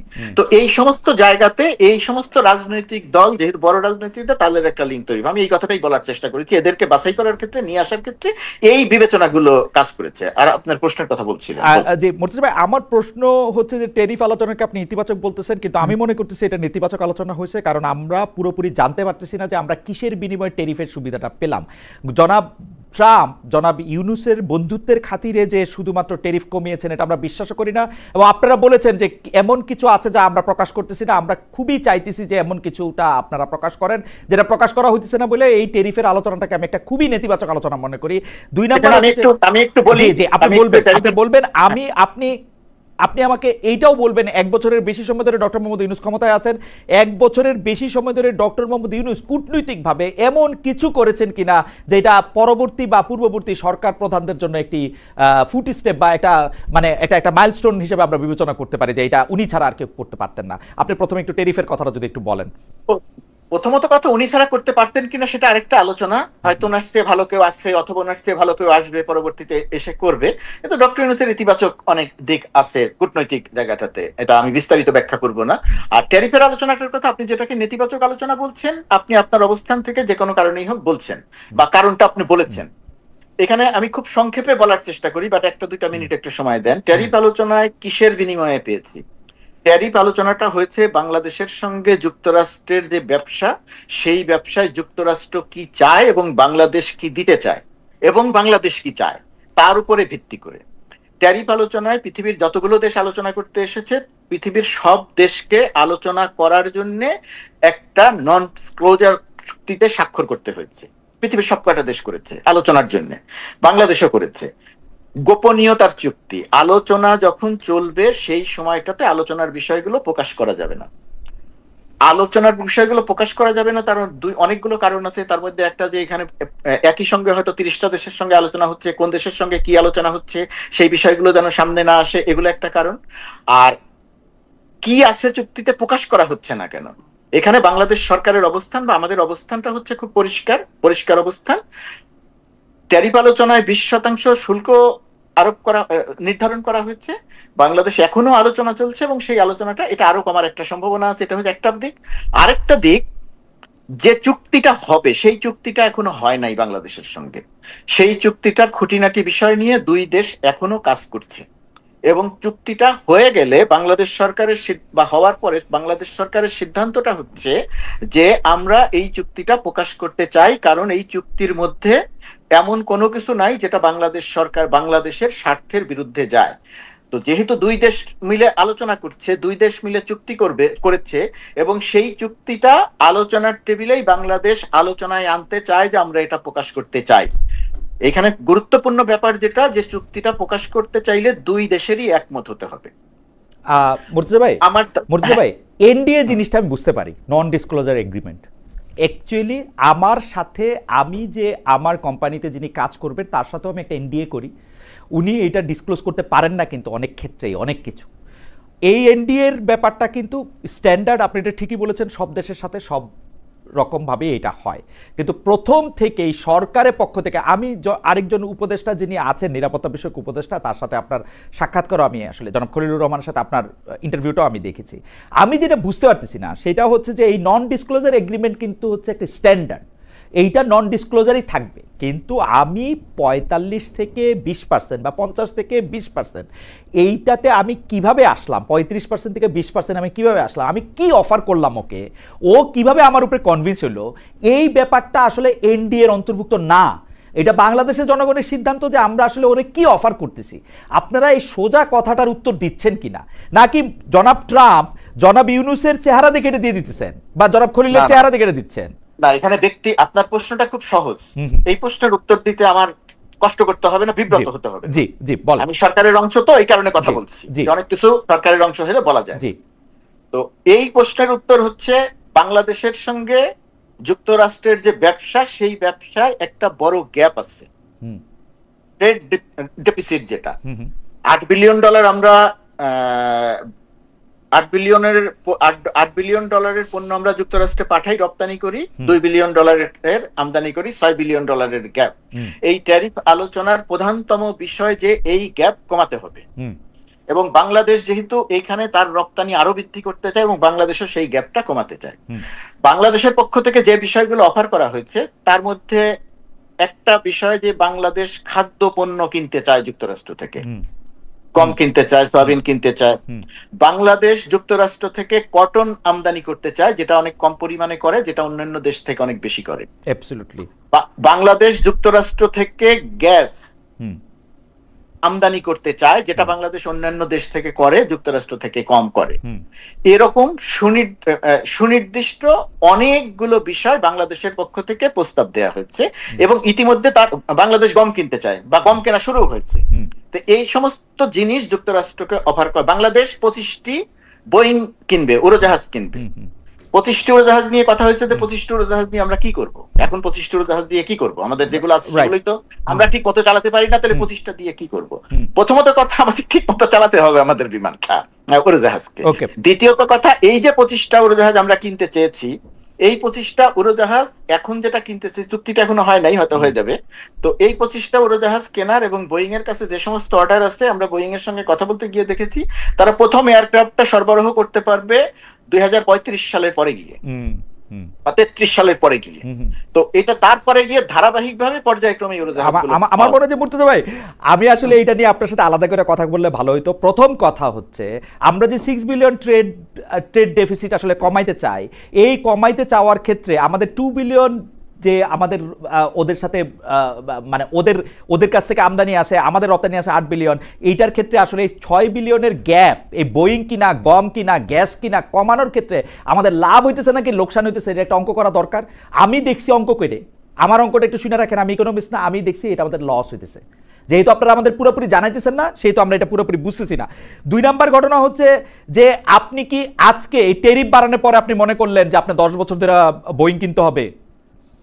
আপনি কয়টা বোয়িং বাংলাদেশ বিমানের ফ্লাইটে কয়টা বোয়িং আপনি অর্ডার দিয়ে কিনছেন এই পর্যন্ত? আপনি জানেন এটা? আমরা বোয়িং অর্ডার দিয়ে কিনি, আমাদের ফ্লিটের বেশিরভাগ বোয়িং আমরা পুরনো। আমরা হঠাৎ করে নতুন বোয়িং অর্ডার দিয়া 25টা, এগুলি কি কাহিনী ভাই? খালেদ, এখন আমাদের বাংলাদেশ বিমান, আমি তো বিমান বিশেষজ্ঞ না, কিন্তু বাংলাদেশ বিমান বা বাংলাদেশ এয়ারলাইন্সে কত 21-22টা উড়োজাহাজ আছে। এই 21-22টা উড়োজাহাজের সঙ্গে বাংলাদেশ বিগত 7-8 সালের তত্ত্বাবধায়ক সরকারের সময়ে 13টা নতুন বোয়িং অর্ডার দেওয়া হয়েছিল, যেটা এই শেখ হাসিনার এই ফ্যাসিস্ট সরকারের এই পুরো সময়কালে যে উড়োজাহাজগুলো পাওয়া গেছে। বাংলাদেশ বিমানে এখন যে উড়োজাহাজগুলো আছে তার অধিকাংশ এয়ারক্রাফট নতুন। অর্থাৎ 54 বছরে আমরা 7টা বোয়িং অর্ডার করছি। 7টা না, আমরা 13টা অর্ডার করেছি, পরবর্তীতে আরো কিনেছি। আমরা নতুন এয়ারক্রাফট কিনেছি প্রায় 15 বা 16টা। আমার ডাউট আছে মুর্তজা ভাই, আপনি আবার একটু চেক করে দেখেন। 15-16টা নতুন বিমান, 15-16টা নতুন বিমান আমরা 21টার মধ্যে কিনছি কিনা? আমরা একবারে অর্ডার করেছিলাম। মাহবুব জামিল, সিঙ্গারের মাহবুব জামিল যখন 7-8 সালের তত্ত্বাবধায়ক সরকারের প্রধান উপদেষ্টার বিশেষ সহকারী, তখন তার সময়, এবং এখন দুদকের যিনি চেয়ারম্যান আব্দুল মোমেন, এই মোমেন ছিলেন বিমানের এমডি। এই দুইজনের সঙ্গে আপনি ইয়েকে পাচ্ছেন না এখন, কি বলে, ঠিক আছে, আমি মানলাম যে আমাদের আসলে আমাদের 25টা বোয়িং এর দরকার ছিল, কিন্তু এটা আমরা টেরিফটা বাড়ানোর পরেই আমরা এটা বুঝছি কিনা, ওগুলি আমাদের কাছে প্রশ্ন। আমাদের লাভ হইতেছে না লস হইতেছে 6 বিলিয়ন, মানে 6 বিলিয়ন টাকা করে। আপনি যেটা বললেন যে হিসাব করে লস হইতেছে, কোন জিনিসের দাম তুলনামূলকভাবে একটু বেশি হচ্ছে। আমি একটু বেশি না ভাই, আমি সহজ হিসাব বুঝি। আপনি যদি এই সুতা সেন্ট্রাল এশিয়া থেকে, টার্কি থেকে, ইন্ডিয়া থেকে বা পাকিস্তান থেকে না কিনে আমেরিকা থেকে কিনেন, আপনার হচ্ছে লিড টাইম থেকে শুরু করে সুতার দাম আপনার বেশিই পড়বে, এটাতে কোনো সন্দেহ নাই ভাই। আমি জানি না এটা আমার যদি পুরো জানতে। জি খালেদ, সুতাটা আমদানি করছে বেসরকারি ব্যবসায়ীরা, সরকার আমদানি করছে না। রাইট। বেসরকারি ব্যবসায়ীরা তখনই এই সুতা আমদানি করবে যখন তাদের ব্যবসা হবে এবং বেশি দাম দিয়ে কিনতে হবে না। সুতরাং এই গ্যাস কিনবে বেসরকারি ব্যবসায়ীরা, ওকে ঠিক আছে, সোয়াবিন কিনবে বেসরকারি ব্যবসায়ীরা। আমার মনে হয় যে ব্যবসায়ীরা যদি হিসাব করে দেখে ওরা লাভ পাইলে তো লাভ করবে, এখান থেকে বেশি দাম দিয়ে কিনতে হবে, আমার লাভ হবে না, সুতরাং ব্যবসায়ীরা তখন এখান থেকে কিনবে না। ইতিমধ্যেই কিন্তু তারা কটনের অর্ডার করেছে। আমার মনে হয় যে আমরা একটু দীপু ভাইয়ের কাছে শুনি, যে দীপু ভাই আপনি যেটা হচ্ছে যে পুরো আলোচনাটা শুনলেন, আমরা মূল প্রশ্ন করার আগে আপনি এই ব্যাপারে আপনার কোনো মন্তব্য থাকলে আপনি একটু করতে পারেন। আমাদের একটা প্রশ্ন আছে আপনার জন্য। না, ওইটাই তো এখন পুরো বিষয়টা বলা যাচ্ছে না, এই কারণে যে এই চুক্তির পুরো বিষয়বস্তুটা যতক্ষণ না প্রকাশ না হচ্ছে ততক্ষণ কিন্তু আমরা কনক্লুশনে আসতে পারছি না। কিন্তু দৃশ্যত মনে হয় যে আমরা বোধহয় কিছুটা নাকে খত দিয়ে আমরা এটা এই চুক্তিটা সই করছি বলেই আমরা এটা প্রকাশ করতে পারছি না, বলতে পারছি না। এবং এই যে কিছু কিছু পণ্য যে কেনার বিষয়টা, সেই পণ্য যদি এতই মানে যদি কেনা যেত, তাহলে তো ব্যবসায়ীরা অনেক আগে থেকে আমেরিকা থেকে তুলা, গ্যাস, অন্যগুলি কিন্তু কেনে না কেন? এই যে প্রতিযোগিতামূলক ভাবে দেখে, যদি তুরস্ক থেকে পাওয়া যায় সস্তায়, মধ্যপ্রাচ্য থেকে সস্তায় পাওয়া যায়, বা অন্যান্য দেশ থেকে, সেই জন্য তারা আমেরিকা থেকে কেনে না। এখন তো অনেকটা বাধ্য। মার্কিন যুক্তরাষ্ট্রের সাথে আমাদের সম্পর্ক কি পাশাপাশি? ওদের কাছে নাকে খত দিতে হবে কেন? আমরা তো এমনিতেই সারা শরীর দিয়ে খত দিয়ে বসে থাকি। মার্কিন যুক্তরাষ্ট্রের কোন রাষ্ট্রদূত বাংলাদেশে যে প্রটোকল পায়, এটা সারা পৃথিবীতে মিলায় কোথাও পায়? আমরা তো মার্কিন আমরা যদি তাদের প্রস্তাবে রাজি না হইতাম, তাহলে তো আমাদের ওই যে 35% বা 40% দিয়ে এই পরিস্থিতির মধ্যে আমরা পড়তাম। সেটা থেকে বাঁচার জন্য আমরা যেটা করলাম, সেইটা আলটিমেটলি ভালো হলো কি মন্দ হলো, এই পুরো চুক্তির বিষয়টা আসলে প্রকাশ না হওয়া পর্যন্ত ফাইনাল কনক্লুশনে আসা যাবে না। আমার খালি মনে হয় মার্কিন যুক্তরাষ্ট্র আমাদের সাথে ব্যবসা করে, আমাদেরকে তো চ্যারিটি করে না। ওরা আমাদেরকে যে ট্যারিফটা কমায় রাখছে, কারণ ওদের বাজারেও ওরা জিনিসটা কম দামে চায়, এবং সেটা বিপুল পরিমাণে, তাদের ক্লোদিং এর একটা বিপুল পরিমাণ। যে যাই হোক, হাওয়েভার এটা নিয়ে নিশ্চয়ই আলাদা কথা বলতে হবে, আলাদা কথা বলতে হবে। আর আমি শুধু দীপু ভাইকে বলি, দীপু ভাই, চুক্তি কিন্তু হয় নাই এখনো, চুক্তি এখনো হয় নাই, এটা এখনো প্রক্রিয়াধীন, এখনো এটা নিয়ে আলোচনা চলছে, এখনো আরো ট্যারিফ কমানোর আলোচনা চলছে। আর খালেদের ওই কথার সাথে তো আমি একদম সম্পূর্ণ একমত, যে এখানে তো চ্যারিটির কোনো ব্যাপার নাই, এখানে তো ব্যবসা, পারস্পরিক ব্যবসা, দুই পক্ষের ব্যবসা। রাইট। দীপু ভাই, ওই প্রসঙ্গে থেকে আপনাকে যে প্রশ্নটা করতেছিলাম, আমাকে আমার সাথে যাদের দেখা হয়, আমার বন্ধু বান্ধব, আত্মীয় স্বজন, তারা অনেকেই জিজ্ঞেস করেন যে মার্কিন যুক্তরাষ্ট্রের যে সেনা দল, তারা এখন কক্সবাজারে বা সেন্ট মার্টিনে তারা কি করে। আমি একটা উত্তর তাদেরকে দিতে চেষ্টা করি আমার বুদ্ধি থেকে, যে সেনাবাহিনী উইন্টার কালেকটিভ করার সময় পৃথিবীর বিভিন্ন দেশে সেনাবাহিনীদের আমন্ত্রণ জানায় এবং তারা এটা করে আসলে। কিন্তু অনেকে আমাকে এরকম জোর দিয়ে বলেন যে না, তুমি জানো না, বা তোমার এটা বুদ্ধি নাই বোঝার, এটার মধ্যে অনেক রকম অনেক কিছু হচ্ছে। আপনার কি মনে হয়, আপনার কাছে কোনো স্পেসিফিক তথ্য আসে কিনা? আপনার কাছে শুনে আমরা মুর্তজা ভাইয়ের কাছ থেকেও একটু শুনতে চাইবো যে এইটা কি আসলে, মার্কিন যুক্তরাষ্ট্রের সেনাবাহিনী কেন বাংলাদেশে কি করে? আমার মনে হয় এটা অনেক বেশি জল্পনা কল্পনা। তবে এটা ঠিক যে এখন আঞ্চলিক রাজনীতি বা কূটনীতি পরিবর্তন হবার কারণে, যেহেতু এখন ভারত একটু চীনমুখী, সুতরাং এই অঞ্চলে পরে গুরুত্ব দিচ্ছে। এইটা এখন এই গুরুত্ব দেওয়ার বিষয়টা কতটুকু, ওই যে যেমন দেখলাম সেদিন একটা রিপোর্ট যে তারা একটা বন্দর খুঁজতেছে, সেটা কি আসলেই নাকি এটা অনুমান, অনেক কিছু তো আমরা জানতে পারছি না। যেমন এই যে এই ট্যারিফ চুক্তি যেটা হলো, সেটাই তো আমরা অনেক কিছু জানি না। তো এইটা তো আরো গোপনীয় বিষয়, ফলে এই বিষয়টাও কিন্তু এখন পরিষ্কার না। কিন্তু এই কারণে আমরা যখনই দেখি একটা মহড়া, যে মহড়াটা আসলে অনেক কাল ধরে ওই অঞ্চলেই তো হয়, তো এখন হইলেই কিন্তু আমরা বলতেছি, ওই যে শেখ হাসিনা বলছিল যে এখানে ঘাঁটি গাড়বে, এই তো সেই ঘাঁটি গাড়তেছে তারা। এই সন্দেহটা আমাদের আসতেছে। এবং আসার আরেকটা কারণ হলো, যেহেতু এই অঞ্চলে আমেরিকার একটা মানে বিশ্বস্ত বন্ধু এই মুহূর্তে নেই। আগে ভারতের উপরে ভর করে সে চীনকে মানে ঠাসা দিত, এখন সেটা পারতেছে না বলে হয়তো মনে করতেছে যে আচ্ছা ঠিক আছে, আমরা এখন নিজেরাই এখানে একটা অবস্থান নিই। আমার দর্শকরা নিশ্চয়ই আমার চেয়ে বেশি বুদ্ধিমান, কিন্তু আমি একটু জিনিসটা সহজ করে বুঝতে চেষ্টা করি যে মার্কিন যুক্তরাষ্ট্রের সেনা সদস্যদের বাংলাদেশে আসা কি যৌথ মহড়া, যৌথ প্রশিক্ষণের বাইরে অন্য কোনো কিছু, মানে একটুও, এক ফোঁটাও? মানে আপনি এটা কি মনে না করেন? না, আমার আমার মনে হয় না আপাতত এরকম কোনো পরিকল্পনা আছে। কারণ এটা এত গুরুত্বপূর্ণ এই মুহূর্তে আমেরিকার কাছে যে বাংলাদেশে এসে মহড়া দেয়া আর একদম স্থায়ীভাবে এখানে বসে যাওয়া, ঘাঁটি গাড়া, যেটা আফগানিস্তানের বাগনাম, ওটা হচ্ছে অন্য বিষয়। ওটা হয়তো ট্রাম্প মনে করতেছে যে ওটা তো তাদের একটা ঘাঁটি ছিল, ঠিক আছে আমরা ওখানে আবার বসি, কিন্তু সেইভাবে বাংলাদেশকে বিবেচনা করছে আমার কিন্তু মনে হচ্ছে না। ওকে, মুর্তজা ভাই কি এই প্রসঙ্গে কিছু বলবেন? আপনার জন্য আমার একটা অরিজিনাল প্রশ্ন ছিল।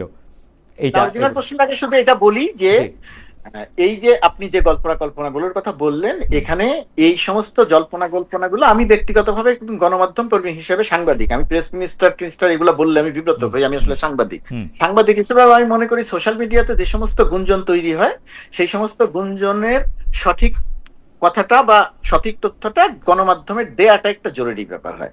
আর বিশেষ করে অনেক ক্ষেত্রেই আমরা দেখি, আর এই ক্ষেত্রে যেটা দেখলাম, সোশ্যাল মিডিয়াতে যে গুঞ্জনগুলো তৈরি করে দেয়া হলো, আমাদের দুর্ভাগ্যজনক হলেও টক শোতে যারা আলোচনা করলেন মেইন স্ট্রিম মিডিয়ায়, তারাই সেই সোশ্যাল মিডিয়ার গুঞ্জনটা তারা তাদের মুখ দিয়ে বললেন। একজন দেখে কথা বলতে দেখলাম, আমি জানি না যুক্তরাষ্ট্র এখানে ঘাঁটি করবে কিনা। আরে বাবা, আপনি যদি না জানেন তাহলে আপনি কথা বলছেন কেন?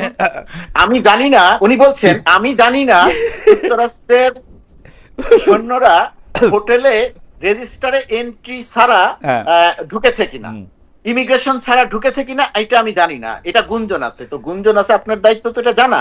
আপনি না জেনে এই গুঞ্জনগুলো ছড়ালেন কেন? এইখানে পুরোপুরি একটা বোগাস বিষয় নিয়ে আমাদের এখানে আলোচনা সোশ্যাল মিডিয়া তৈরি করেছে এবং সেটা আমরা মেইন স্ট্রিম মিডিয়ায় প্রচার করেছি। ঘাঁটির কোনো পরিকল্পনা নাই, বাংলাদেশের এরকম কোনো চিন্তা নাই। আর সেন্ট মার্টিন ঘাঁটির জন্য উপযুক্ত জায়গা না, এটা বহু গবেষণায় প্রমাণ হয়েছে না। এই যে আপনি এটা একেবারেই অমূলক। আপনি যেটা গুঞ্জন বলতেছেন সেটার ক্ষেত্রে আমি আজকে সকালবেলা দেখলাম কি, গতকাল যে নেতারা আক্রান্ত হয়েছেন, এনসিপির নেতারা এবং অন্য নেতারা, এর জন্য দায়ী হচ্ছেন আপনি, গোলাম মুর্তজার দায়ী। তো এটা খুবই খুবই ইন্টারেস্টিং। আপনিও নিশ্চয়ই দেখেছেন এবং আমাদের অনেকেই এরকম করে বলছেনও, মানে ইনফ্লুয়েন্সারদের মধ্যে কেউ কেউ নিশ্চয়ই বলছেন, নাইলে গোলাম মুর্তজা দায়ীটা কোত্থেকে আসলো এবং গোলাম মুর্তজা কেন দায়ী, এইটা আমি একটু অনুসন্ধান করতে গিয়ে দেখলাম যে আপনি আসলে সরকারি চাকরি, যেটাকে আপনি আসলে চাকরি মনে করেন না, সেটাতে ডাকসুতে আপনি একটি বিশেষ দলের বিপক্ষে একদম অবস্থান নিয়েছিলেন এবং সেটা ঘোষণা দেয়, সেটা আপনি করতে পারেন কিনা তারপর থেকে এটা আরো বেশি হইতেছে। এইটা একটা। আচ্ছা যাই হোক, এটা নিয়ে আপনি মন্তব্য করেন না করেন, আমার প্রশ্নগুলি করা দরকার, একটু সময় পারও হয়ে গেছে, তবু আপনাদের অনুমতি না, আপনাদেরকে একটু বেশি সময় রাখতে চাই কয়েকটা মজার জিনিস শেয়ার করার জন্য। যেমন একজন দর্শক অন্তত 20 বার একই মতামত পাঠিয়েছেন। মতামতটা একটু বলি। খালেদ ভাই, আপনাকে আজকের বাংলাদেশ থেকে দেখি, সবসময় দেখতাম বাঘের মতো প্রশ্ন করতেন, এখন কেমন জানি বেড়ালের মতো প্রশ্ন করেন। আপনার সুপার ফ্যান, কিন্তু আমি অনেক আগে থেকে এখন সিংহের মতো প্রশ্ন করেন। ভাই ভাই আমি বাঘ, সিংহ, বিড়াল কোনটা হইতে পারবো না, কিন্তু আমি আপনাকে একটা কথা বলতে পারি মুর্তজা ভাই, এইটা নিয়ে যদি আপনি একটু মন্তব্য করতেন, কারণ এই মন্তব্যটা হচ্ছে দীপু ভাইয়ের। দীপু ভাই একটা টক শোতে, দর্শকদের উদ্দেশ্যে আবার একটু বলে রাখি, মোসাফিরুজ দীপু ভাই আমার ডিপার্টমেন্টে আমার সিনিয়র, ওনাকে আমি দীপু ভাই বলে ডাকে, আপনারা কনফিউজড হয়েন না। তো দীপু ভাই এই মন্তব্য করছেন, মুর্তজা ভাই খেয়াল করেন যে মানে দেশের গণমাধ্যমের স্বাধীনতা, বিশেষ করে টিভি চ্যানেলের স্বাধীনতার দুরবস্থা তুলে ধরতে গিয়ে দীপু ভাই বলেন, আমি কোট করতেছি, টক শোগুলিতে এখন ভিন্ন মতের লোক থাকে না, সবাই একমতের লোক থাকেন, একই মতের লোক থাকেন, কিন্তু আওয়ামী লীগ আমলেও ভিন্ন মতের গেস্টরা বসে আলোচনা করতেন। তিনি প্রশ্ন তুলেন, সৈয়দ ইশতিয়াক আহমেদ, জয় মামুন, মঞ্জুরুল হাসান বুলবুল, ইকবাল সোমান চৌধুরী, তাদের এখন টকশোতে ডাকা হয় না কেন? মানে আপনি এটাতে নিয়ে কি বলবেন মুর্তজা ভাই, আসলে ডাকা হয় না কেন? যেমন আপনারা যখন ভিন্ন মতের লোক ছিলেন বলেন, আপনাদেরকে জোর করে অনুরোধ করে বহুবার, মানে আমি তো বটেই, সব টিভি চ্যানেলে আসলে নেওয়া হয়েছে। না, প্রথমত কথা, যাদের কথা বিপু ভাই বলছেন যে নেওয়া হয় না কেন, এটা এই জায়গাটাতে আমার মন্তব্য করতে যাওয়া ঠিক না। এটা যে চ্যানেল বা চ্যানেলগুলো নেয় না, সেটা সেই চ্যানেলগুলোর বক্তব্য পরিষ্কার করা উচিত, কেন তারা তাদেরকে ডাকেন না, তাদেরকে কি সাংবাদিক মনে করেন না, তাদেরকে কি টকশোর আলোচক মনে করেন না, কি করেন না, সেটা তাদের ব্যাপারে। এই জায়গাটা নিয়ে আমি মন্তব্য করবো না, 1 নাম্বার। 2 নাম্বার হচ্ছে, আমার ওই জায়গাটা একটু কথা বলি, বলা কোনো মানে নাই। ধরেন যুক্তরাষ্ট্র দূতাবাসে, কনসুলেটে, পার্মানেন্ট মিশন, যেখানে যে কোনো রকম কোনো একটা কিছু হয়ে গেলেই আমি দেখছি যে গোলাম মুর্তজা ওইখানে কি করে। এর একটা কারণ হয়তো এই যে যেহেতু আমি সাংবাদিক, যেহেতু আপনাদের কল্যাণে টেলিভিশনে আপনাকে দেখা যায়। কথা বলি, আপনাদের আপনাকে চ্যানেলে কথা বলি, যে কারণে আমার হয়তো একটু অন্য যারা কর্মকর্তা আছেন, আমার চেয়ে অনেক বড় বড় কর্মকর্তা আছেন, তাদের চেয়ে আমার হয়তো পরিচিতি আছে। এবং আমি যখন এইখানে আসি তখন ধরেন এটা খুব এটা যে এত বড় নিউজ হতে পারে সেটাও আমি জানতাম না। নিউজ টিউজ হওয়ার কারণে ওনারা সবাই মনে করেন, একটা হলো মানে সরল ভাবে মনে করা যে সবকিছু আমি একা চালাই, এটা একটা সরল মনে করা, যেটা ঠিক না।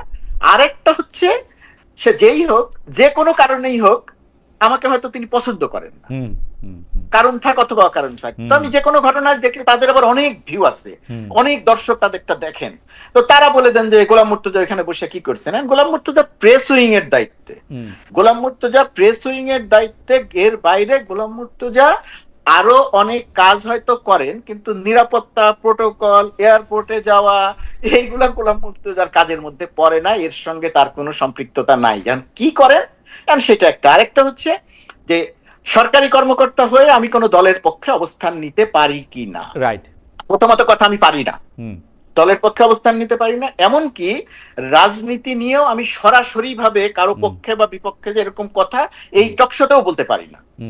যদিও পারি না অনেক কিছু, আবার ধরেন এই যে আমি আপনার সঙ্গে এসে টকশোতে কথা বলছি, এটা যদি আমি প্রপার ওয়েতে সরকারের একেবারে কাগজপত্র দিয়ে অনুমতি চেয়ে যদি করতাম, মাস 3 সময় লাগতো, পরে আসতো যে থাক এখন না করলে ভালো হয়, এখন তোমরা করতে চাও না।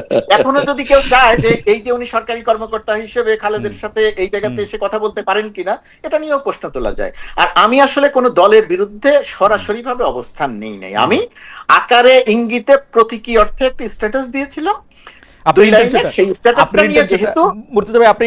বুঝা গেছে আর কি, পরিষ্কার।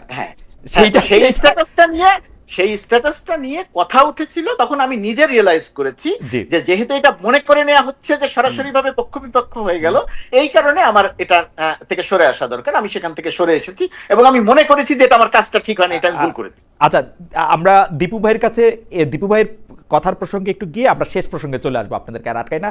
দীপু ভাই, আপনি কি মনে করে সেই মানে কথাগুলি বলেছিলেন, 2 মাস পার হয়েছে, আসলে 2 মাস আগে আপনি এটা বলছিলেন, এখন আপনি চেঞ্জ দেখেন কিনা? যদি চেঞ্জ না দেখেন তাহলে কিসের জন্য না দেখেন আর কি, দীপু ভাই? না, আমি তো দেখছি যে আসলে তো তাই, যে ঘটনাটা হচ্ছে যে যাদের নাম আমি বলছি তাদের সাংবাদিকতার ধরনটা 15 বছরে বিতর্কিত ছিল। তো সেটা একটা নৈতিক প্রশ্ন যে সাংবাদিক হিসেবে এইভাবে দলবাজি করা যায় কিনা। তো ওইটা তো অন্য বিষয়, কিন্তু তারা আসতে পারবে না কেন? এখন এটা শুধু চ্যানেলগুলির বিষয় না, চ্যানেলগুলি হয়েছে কি এখন জাতীয় পার্টি হয়ে গেছে, তারা ক্ষমতা ছাড়া আর বাঁচতে পারে না। শেখ হাসিনা এমন ভাবে এই চ্যানেলগুলির অবস্থা করছে যে এরা শুধু ক্ষমতা খোঁজে, এই কারণে তাদেরকে ডাকতেও সাহস পায় না। আবার ডাকলে যদি ধমক খায়, যদি ওই উপদেষ্টার অফিস থেকে যদি ফোন আসে, বা আমি জানি না এখন ডিজিএফআই ফোন করে কিনা, ওইসব ভয়ে তারা নিজে থেকে ওই সেলফ সেন্সার্ড হয়েছে। তবে এইটা যে মুক্ত স্বাধীন মানে করার ক্ষেত্রে এই গত 1 বছরে আমি সরকারের কোনো উদ্যোগ দেখি না যে না আপনারা যাকে খুশি তাকে ডাকতে পারেন আপনাদের নীতিমালা অনুযায়ী। কারণ নীতিমালা কিন্তু সবই কিন্তু একই রকম হয়েছে, কোনো কিন্তু পরিবর্তন হয়নি। এই কারণে আরো ভিতর সন্ত্রস্ত হয়েছে, কিছু চ্যানেল মবের শিকার হয়েছে, প্রথম আলোর সামনে 2 বার মানে গরু জবাই হয়েছে, ফলে সবাই কিন্তু সংকুচিত হয়ে গেছে যে প্রথম আলোর এই অবস্থা, তাহলে চ্যানেলগুলি তো কিছুই না, এবং চ্যানেলগুলি তো আক্রমণের শিকার হয়েছে। এই কারণে আর ঝুঁকি নেয় না। আবার যাদেরকে ডাকবে তারাও হয়তো আসতে চাইবে না, যে তারা আবার হত্যা মামলার আসামি, প্রায় 222 জন আর 26 জন সেদিন দেখলাম মাহফুজ আনাম বলছেন যে তাদের বিরুদ্ধে হত্যা মামলা আছে। তো এইসব কারণে অটোমেটিক হয়ে গেছে গণমাধ্যম সংকুচিত হয়ে গেছে, ফলে ওই স্বাধীনভাবে যে সবাইকে ডাকবে, এখন একজন আরেকজনের সাথে শুধু অ্যাড করে, একই মানে সবাই হাসিনা বিরোধী, এখন আর হাসিনার পক্ষে বলবে এইরকম কোনো লোক নাই। এই হচ্ছে পরিস্থিতি, আমি ওইটাই বলতে চাইছি। ওকে, না ধরেন দীপু ভাই, কারণ হাসিনার পক্ষে বলতে হবে এই জন্য লোক নিয়ে আসতে হবে, চ্যানেলগুলোর একটা ঠাকুরপার লোক কেন? না না না, এই প্রশ্নটা আসলে আমি করি। জনাব আবু আলম মোহাম্মদ শহীদ খান, যিনিও আমাদের সাংবাদিকতা বিভাগের একজন ছাত্র, আগে সচিব ছিলেন, এই ছিলেন সেই ছিলেন, উনি কিন্তু আওয়ামী লীগের পক্ষে অবস্থান নেওয়ার জন্য না, উনাকে কিন্তু কেন সরকার গ্রেফতার করে নিয়ে গেল এইটা আমি এখনো পরিষ্কার না, যে এবং কি মানে কি বলছে উনি আসলে, এটা আমিও জানি না, এবং এটা জানা না মঞ্জুরুল আলম পান্না সে নিজেও ভিকটিম, তার চাকরি ছিল না শেখ হাসিনা, তাকে নিয়ে চলে গেল। না এগুলি কেন, কিসের জন্য? আমি হ্যাঁ, কেন এই প্রশ্নটা থাকে, কিন্তু আমি এই জায়গাটাতে দীপু ভাইয়ের ওই সব কথার সাথে তো আমি কথা বলবো না, আমি খালি অল্প একটু অংশ নিয়ে কথা বলবো। সেই অল্প অংশটা হচ্ছে, কারণ আমাদের চ্যানেলগুলো যে কাউকে ডাকে না, ওনারা আসবেন না, আমাদের চ্যানেলগুলোর অবস্থাটা কি হয়েছে? দেন দীপু ভাইও দেশে থেকে কথা বলছে, আমিও দেশে থেকে কথা বলছি, আপনিও দেশে থেকে প্রোগ্রাম করেছেন, আপনি তো পরে গেছেন জার্মানি। প্রতিকূল অবস্থা আপনি যখন প্রোগ্রাম করেছেন, ওই প্রতিকূল অবস্থার মধ্যেও আপনি আমাকে এখন যে প্রশ্ন করছেন, তখন হয়তো এর চেয়ে কঠিন প্রশ্ন তখন আপনি আমাকে করেছেন খালেদ, আমি তার জবাব দিয়েছি। রিস্ক ছিল, ভয়াবহ রিস্ক ছিল, গুম হয়ে যাওয়ার রিস্ক ছিল, রিস্ক ছিল, করেছি। দীপু ভাইয়েরও ভয় ছিল, তার মধ্যে তো আমরা কথা বলেছি। এখন চ্যানেলগুলো কাউকে ডাকে না, বা চ্যানেলগুলো যে এরকম হয়ে গেছে, এটা হচ্ছে আমাদের সাংবাদিকতার অধঃপতন হয়েছে। মালিকরা সাংবাদিকতায় এত অপকর্ম করেছে, চ্যানেল পরিচালনা করতে গিয়ে এত অপকর্ম করেছে, সেই অপকর্ম তারা সারাক্ষণ ভয়ে থাকে যে আমি যে অপকর্ম করেছি, ওই অপকর্ম সামনে এনে যদি আমার বিরুদ্ধে ব্যবস্থা নেওয়া হয়, সুতরাং আমি আসেন তোষামোদি করি। এটা হচ্ছে সাংবাদিকতার। আমি এটার সাথে আমি মানে মুর্তজা ভাইয়ের সাথে আমি 100% একমত। কারণ দেশে থেকে কিছু বলা যায় না বলতে বলতে মুর্তজা ভাই বা দীপু ভাই যা বলছেন আওয়ামী লীগ সময়ে, দীপু ভাই তো আসলে টেলিভিশনে টিকতে না পারে নিজের আলাদা জায়গায় করে নিয়ে, এবং মুর্তজা ভাই তো খুব টেলিভিশনে মানুষ না, উনি টেলিভিশনে মানুষ হয়ে গেলেন আওয়ামী লীগের আমলে কথা বলতে বলতে বলতে, ঠিক না?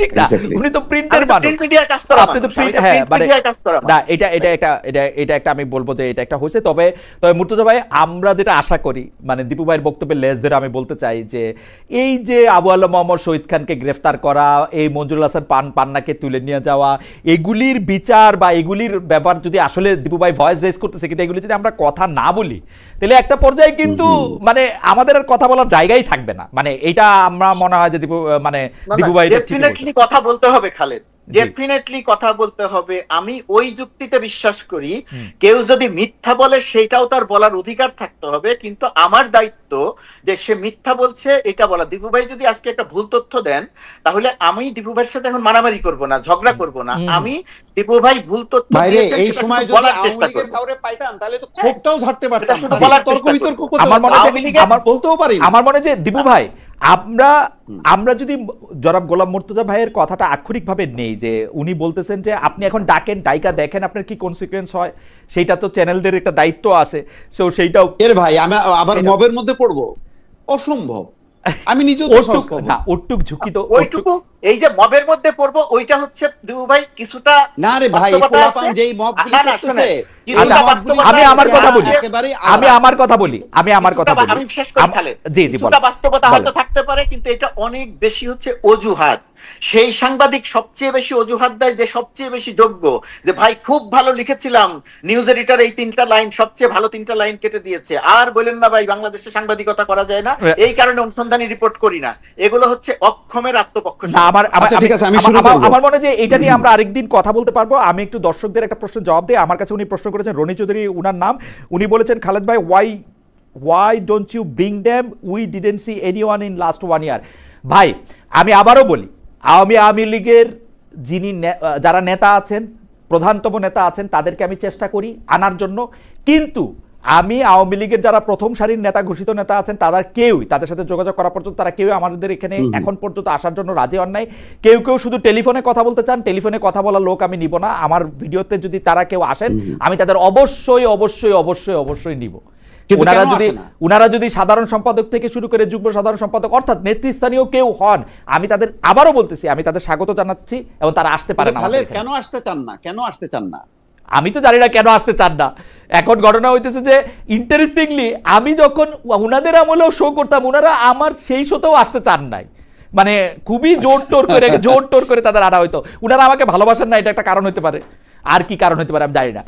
দীপু ভাই, এর মধ্যে একটা কারণ আবার এরকম হতে পারে যে ছাত্রলীগের সভাপতিকে ডেকে আমি আবার ওই অনুষ্ঠান থেকে ফিরে আসলাম। এটার কারণ আমি এটা মানে লিগেল আসপেক্ট আমি বলেছি যে এটার মধ্যে একটা, যেহেতু তখন ছাত্রলীগ নিষিদ্ধ সংগঠন ছিল, কিন্তু আওয়ামী লীগকে এখন আমি কার্যক্রম নিষিদ্ধ বলতে আমি দল নিষিদ্ধ মনে করি না। সেই ক্ষেত্রে দলের কেউ যদি আসেন আমি এটাকে স্বাগত জানাবো। যাই হোক দীপু ভাই, আমাদের লাস্ট প্রশ্ন, আমরা দেখেছি যে কলকাতার একটি পত্রিকা, সেই পত্রিকাটা আসলে খুব যে টপ পত্রিকা সেরকমও না। এই পত্রিকাটার নাম হচ্ছে এই সময়। এইটাতে বিএনপির মহাসচিব একটা সাক্ষাৎকার দিয়েছেন। গোলাম মুর্তজা ভাই, আপনি এই বিষয়ে দীপু ভাইয়ের মন্তব্যের পর আপনি মন্তব্য করে আপনার মন্তব্য দিয়ে আমরা শেষ করবো আর কি। সেটা হচ্ছে যে একটা সাক্ষাৎকার দিয়েছেন, সেই সাক্ষাৎকারে উনি যা বক্তব্য দিয়েছেন, বিএনপি আবার একটা প্রতিবাদ লিপিতে এটা বলছেন যে এইটা আসলে তারা বিকৃতভাবে উপস্থাপন করা হয়েছে। আমরা আপনাকে প্রশ্ন করতে চাই যে বিএনপি যে এই গত ১.৫ বছর ধরে জামায়াত সম্পর্কে তাদের অবস্থানের একটা বিরাট পরিবর্তন ঘটেছে, মানে ২৬ বছর ধরে যারা তার সঙ্গী ছিল তারাই তাদের এখন মেইন প্রতিদ্বন্দ্বী হয়েছে, এইটা রাজনৈতিকভাবে বিএনপির জন্য ভালো হয়েছে কি খারাপ হয়েছে? মির্জা ফখরুল ইসলাম আলমগীর যে বক্তব্যকে বিকৃত করে উপস্থাপন করা হয়েছে বলে বিবৃতি দেওয়া হচ্ছে, সেই বক্তব্যের ক্ষেত্রে মূল সুর আসলে এইটাই। দিবু ভাই যদি একটু বলতেন, আমরা একটু গোলাম মুর্তজা ভাইকেও শুনবো এটা নিয়ে। ওটা তো মানে বিকৃত তো কোনো বিষয় না, পরিষ্কার তো একদম লেখা আছে। মানে এই সময় আমি সাক্ষাৎকারটা আমি পড়ছি, গুগল থেকে বের করে আমি পুরো ওটা পড়ছি। তারপর প্রতিবাদ কেন দিলেন আমি বুঝলাম না। উনি তো যা বলছেন সেটাই কোট করে পত্রিকাগুলো রিপোর্ট করেছে। তো সুতরাং এখানে মানে বিকৃতির ব্যাপারটা কি আসলো আমি তো এটা পরিষ্কার হইলাম না, আমি নিজে পড়লাম তো। আচ্ছা, আপনি কি মনে করেন যে বিএনপির রাজনীতিটা ঠিক আছে, বা মানে ঠিক করা, মানে বিএনপি এখন সত্যি কথা বলতে কি তারা প্রবল প্রতিদ্বন্দ্বী মনে করে জামাত ইসলাম, এবং জামাত ইসলাম তার অবস্থানটা আগের তুলনায় অনেক ভালো অবস্থানে চলে আসছে এবং একটা ফাইটিং পজিশনে চলে আসছে।